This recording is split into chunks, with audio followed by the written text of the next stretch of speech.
Hello guys, nandito na ako from tour. Ayun, nag-walk kami at ito nga guys, tingnan nyo ang aking new flowers from the forest. Alam mo sa totoo lang, parang ano siya sabi ni Lars, yung nakilala naming Danish stone, sabi niya it's wild flowers. Pero alam mo ang ganda. As in, ang ganda nitong flowers na to. Tignan mo ha. In-arrange ko na siya. Nilagay ko sa flower vase. At ito nga yun guys. Ito na siya. Ayan na siya ngayon. Ang ganda no. As in, ang ganda-ganda ng ano niya. Ang ganda ng kulay niya. At saka yung may na ano akong flower na ito siya guys. Oh, ito itong flowers na to. Ang bango niya. As in, parang kapag inamoy mo siya, para siyang amoy sampagita na flower sa atin. As in, ang halimuyak ng amoy is ang ano sa ilong, sarap amoy-amoyin. At saka ito tignan mo ito itong round, kaso lang ano siya, nangihila siya.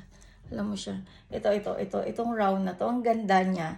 Kaso lang basta yung pag hinawakan mo siya, para siyang kamay ng butiki na nadikit. Yung parang ganun siya. Nadikit sa balat mo. Ayun. Galing kami ng labas at kumuha kami ng mga flowers. Ayun nga, nilagay ko sa aming flower vase. Kasi alam mo naman ako, si flowers. At ito nga siya guys. Ayan. O diba? Ito naman ay galing dun sa kabila nung nag-walk ako yesterday. Pero try kong, di ko alam kung magtatanim ako, pero baka liparin kasi at dumami sa garden. Kasi sa tingin ko ay hindi siya madaling tanggalin sa garden.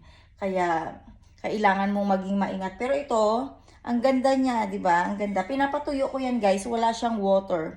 Pinapatuyo-tuyo ko lang siya. Tapos ayun, ito naman ay galing sa aming garden. Ito.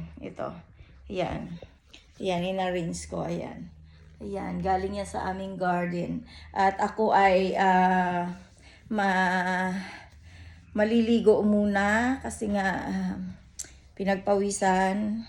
Maliligo muna ako, tapos pupunta ako na restaurant nito yan. Ay, tutulungan ko siya maggayat-gayat ng mga gulay-gulay niya.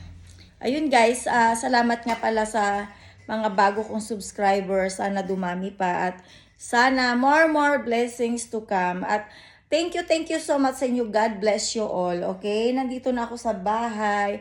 Okay naman ang aming lakad. Kaso lang alam mo naman yan, may bawtex din yan paminsan-minsan. Kaya I need to understand her. Ayun, yun guys. Salamat sa inyong lahat. Thank you. Bye-bye.